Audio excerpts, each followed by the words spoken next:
अस्सलाम वालेकुम, मैं हूं रेहान तारिक और आप देख रहे हैं दास्तान। प्रोजेक्ट इमरान खान लॉन्च करते वक्त पाकिस्तान की आवाम को यह बावर और ज़ेन नशीन कराया गया कि बंदा ईमानदार है और इस प्रोजेक्ट की इतनी नमूदो नुमाइश की गई कि सादा लो अफराद के साथ कई ज़हीनो फतीन कहलाए जाने वाले भी उनके सहर में मुब्तला हो गए।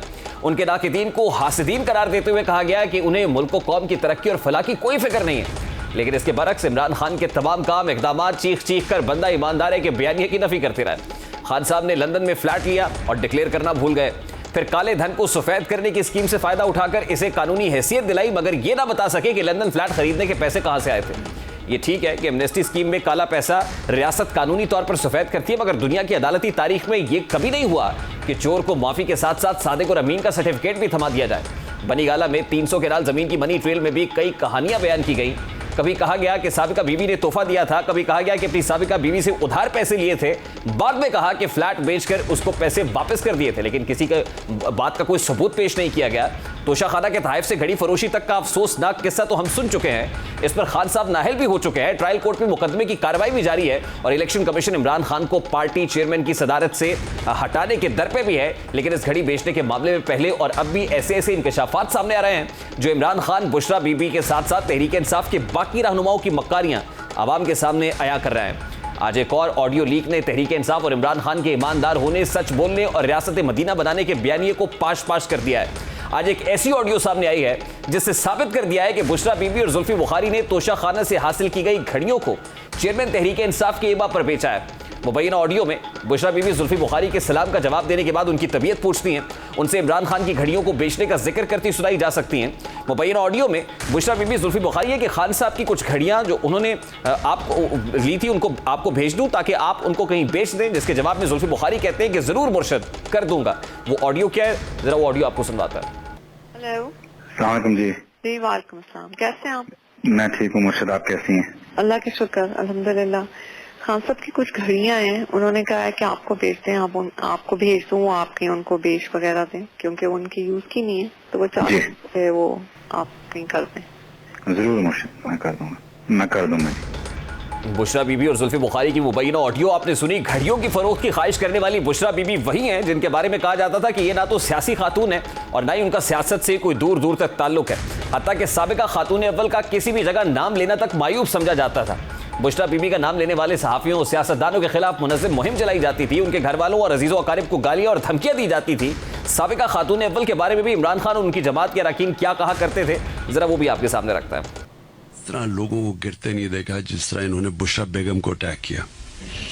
जो वो ना वो पॉलिटिक्स में है, ना वो कोई पब्लिक फिगर है, ना वो कोई आती है सामने। हमारी जो खातून अव्वल है उनका न सियासत से कोई ताल्लुक है और न वो सियासी लीडर हैं, वो एक हाउसवाइफ हैं और उनको भी घसीटा गया। ये जो फर्स्ट लेडी हैं बुशरा बीबी, वो एक घरेलू खातून है और जिस तरह सबकी माएँ बहनें जो हैं वो सांझी होती हैं, इसी तरह मैं समझता हूँ कि उनको भी उस नज़र से देखना चाहिए। उनका किसी किस्म का कोई सियासी रोल जो है वो नहीं है, ना ही उनकी कोई पॉलिटिकल एक्टिविटी है। कि पिछले 3.5 साल में बार बार ये लोग खातून अव्वल के ऊपर हमला आवर हुए। वो किसी सियासी एक्टिविटी में हिस्सा नहीं लेती, वो कोई पब्लिक ऑफिस होल्ड नहीं करती, वो किसी किस्म की सियासी एक्टिविटी के ऊपर कोई बयानबाजी, कोई रद्द अमल नहीं देती। हिट मुझे करना चाहते हैं, मेरे ऊपर मिलता कुछ नहीं है, चले जाते हैं। अब बुशरा बेगम को क्या मिलना, वो तो घरेलू औरत है, उनकी तो कोई बिजनेस या कोई बैंक अकाउंट नहीं है। इन तमाम तर दावों का भांडा तब फूटा जब आवाम को एक ऑडियो लीक के जरिए यह पता चला कि बुशरा बीबी ना सिर्फ सियासी हैं बल्कि तहरीक इंसाफ की जानिब से सोशल मीडिया मुहिम और ट्विटर ट्रेंड्स बनवाने की वो मास्टर प्लानर भी हैं। बुशरा बीबी पीटीआई के सोशल मीडिया मैनेजर अरसलान को क्या हिदायत देती रही, वो ऑडियो भी आपके सामने रखता है। सोशल मीडिया बहुत एक्टिव था और एक हफ्ते से बिल्कुल एक्टिव नहीं है। क्यों है बेटा? आजकल तो आप लोगों को बहुत एक्टिव होना है। ये जैसे अलीम खान है, ऐसे कितने भी लोग हैं जो बहुत आके मेरे खान साहब के हवाले से बोलेंगे, ठीक है। वो जो मेरी साथ वो बच्ची है फरा, उसके उसका कोई इशू नहीं बनाना, इन सबको लिंक कर देना है गद्दारी के साथ, ठीक है। ठीक है जी। ये जो अलीम खान है, ये जो सब बोलेंगे ना, ये सारी एक प्लानिंग के तहत है, तो आपने इसको लिंक कर देना है गद्दारी के साथ। आपने सोशल मीडिया में लेटर को उठाना है कि हमें पता है कि वो लेटर सही है, नई आने वाली ऑडियो में दो किरदार हैं। बुशरा बीबी की बात ही दूसरी किरदार जुल्फी बुखारी हैं। जुल्फी बुखारी, जिनको साबिक वजीर आजम इमरान खान का दस्ते राज समझा जाता था, उन पर शुरू से ये इल्ज़ाम आयद किया जाता रहा है कि उन्होंने वो घड़ी बेचने में अहम किरदार अदा किया है, उनका पिवटल रोल है। लेकिन जुल्फी बुखारी आज से पहले इस घड़ी को बेचने से मुतालिक इनकार करते आए, लेकिन इस ऑडियो के बाद अब ढिठाई से ये बात कर रहे हैं कि उन्होंने घड़ी बेचकर कोई गलत काम नहीं किया। अब कॉल जुल्फी बुखारी घड़ी बेचकर उन्होंने कोई गलत काम नहीं किया। चलिए मान लेते हैं कि आपने ये घड़ी कानूनी तौर पर बेची, लेकिन इस घड़ी को बेचने के लिए जो जालसाजी की गई उसका जवाब कौन देगा? तहरीक इंसाफ के बकौल उन्होंने जिस दुकानदार को घड़ी बेची, उसका वीडियो बयान सामने आ चुका है, जिसमें वो इस बात का एतराफ़ कर रहा है कि उसने ना तो कोई घड़ी खरीदी है और ना ही उससे इसलुक है। वो शफीक नामी ताजिर का मजीद क्या कहना था, घड़ी बेचने के लिए जो लेटर दिखाया जा रहा है वो ना मेरा बिल नहीं है, ना दस्तखत मेरे हैं, ना ये मेरी राइटिंग है, बल्कि मेरी दुकान की स्टैंप का गलत इस्तेमाल हुआ है। तोशाखाना तहाइफ को लेकर दौरे इख्तिदार में आने से कबल चेयरमैन तहरीक इंसाफ इमरान खान और उनके रहनुमाओं के ख्यालात कुछ और थे, लेकिन अब जब ये स्कैंडल सामने आ चुका तो उनके ख्यालात भी अक्सर तब्दील हो गए। अब आवाम को यह बताया जा रहा है कि जिसका तोहफा उसी की मर्जी। तोशाखाना से तहाइफ हासिल करने को मायूब समझने वाले इमरान खान अपना स्कैंडल आने पर अब खुद इस अमल को ठीक समझते हैं। एक इंटरव्यू के दौरान जब इमरान खान से खातून एंकर की जानिब से यह सवाल किया गया कि आप तोशाखाना से तहाइफ हासिल करके बेचने को जुर्म समझते थे, तो आपने अपने दौरे इख्तिदार में तोशाखाना से तहाइफ हासिल करने पर पाबंदी आयद क्यों नहीं की? आप तोशाखाना को म्यूट टिकट लगा देते। जिसके जवाब में इमरान खान का कहना था कि तोशाखाना से हासिल होने वाले तहाइफ आखिर में बेचने के लिए होते हैं। तोशाखाना केस में अभी तक कुछ तहाइफ और एक घड़ी का जिक्र किया जा रहा है, लेकिन मामला इससे ज्यादा गंभीर है, क्योंकि ना तो एक घड़ी बेची गई है और ना ही बाकी तहाइफ को दुरुस्त तरीके से हासिल किया गया है। तोशाखाना की स्टोरी को ब्रेक करने वाले सीनियर सहाफी हमारे प्रोग्राम में ये इंकशाफ कर चुके हैं कि तहरीक इंसाफ के दौरे हुकूमत में चंद मामूली तहाइफ के अलावा कोई भी कीमती तोहफा तोशाखाना में सिरे से जमा ही नहीं कराया गया, बल्कि तहाइफ बेचने से कबल पैसे जमा कराने की बजाय तहाइफ बेचने के बाद रकम जमा कराई गई। कई तहाइफ के पैसे भी जमा नहीं कराए गए।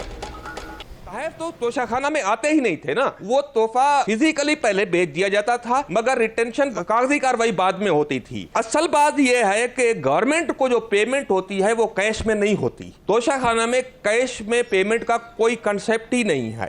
अच्छा, जो पेमेंट होती है वो पे ऑर्डर या चेक के जरिए होती है। ठीक, तो उसका तो यकीनन रिकॉर्ड मौजूद होगा। तोशाखाने के रिकॉर्ड में इमरान खान के नाम का पे ऑर्डर या चेक निकल आए तो मैं चैलेंज नहीं करता इमरान खान को, मैं इमरान खान को रिक्वेस्ट करता हूं मुझे सजा दिलवाएं।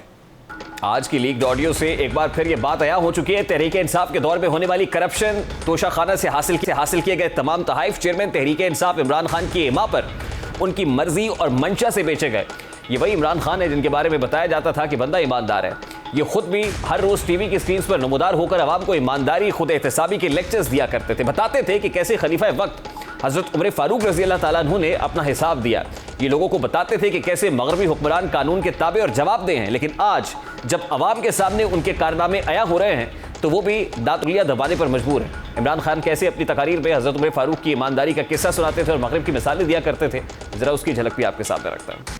अपने आप को अवाम के सामने एहतसाब के लिए प्रेजेंट करते थे। हजरत उमर मस्जिद में खड़े थे, आम आदमी ने पूछा ए उमर किधर से कपड़े लिए? जवाब दिया उन्होंने कि हाँ जी मैंने ये मेरे बेटे से पैसा लिया। यानी कि हुक्मरान कानून से ऊपर नहीं, और वो जवाबदेह भी है। आज मगरिब में उनके सारे डेमोक्रेसीज के अंदर लीडर्स जवाबदेह हैं। चेयरमैन तहरीक इंसाफ इमरान खान अपनी तकरीरों में इस्लामी टच का तड़का लगाने के साथ साथ अवाम को यह भी बावर कराते थे कि उनके दौरे हुकूमत में वो और उनके वज़रा सबसे पहले जवाबदेह होंगे। इक़्तिदार में आने के बाद भी ये कहते रहे कि एहतसाब सबसे पहले उनसे और उसके बाद उनके वज़रा से शुरू होगा, लेकिन तोशाखाना केस में वो किस तरह एहतसाब से भाग रहे हैं ये अवाम के सामने है। इमरान खान एहतसाब के बारे में किन ख्यालात का इजहार करते रहे, जरा उसकी एक झलक भी मुलाहिजा करें। अकाउंटेबिलिटी शुरू होगी मेरे से, फिर होगी मेरे वजीरों से, फिर हम नीचे जाएंगे। जो एहतसाब शुरू होगा वो प्राइम मिनिस्टर से शुरू होगा, वजीरों से शुरू होगा, फिर नीचे जाएगा।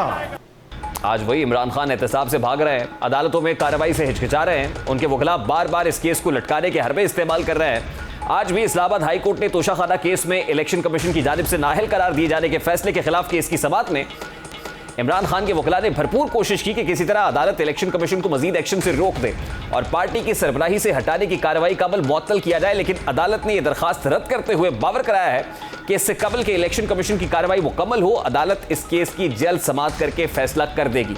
अब इस केस की समाअत 13 दिसंबर तक मुलतवी की गई है। 13 दिसंबर को इलेक्शन कमीशन ऑफ पाकिस्तान ने इस केस को टेकअप किया हुआ है, जिसमें नाअहली के कॉन्टेक्स्ट में इमरान खान को पार्टी की सरबराही से हटाने की कार्रवाई उसका आगाज होना है। अगर इमरान खान साहब को पार्टी की सरबराही से हटाया जाता है तो पाकिस्तान तहरीक इंसाफ के लिए शायद इससे बड़ा डैमेज या इससे बड़ा ब्लो कोई नहीं होगा, क्योंकि इमरान खान साहब के बाद सेकंड कौन होगा, कौन है जो पाकिस्तान तहरीक इंसाफ की सरबराही कर सकता है। क्योंकि पाकिस्तान तहरीक इंसाफ भी अपनी नौयत में अपनी मिसाल आप है। वहाँ पर इमरान खान हमेशा ये बात करते रहे कि उनके यहाँ कोई नेपोटिज्म नहीं है।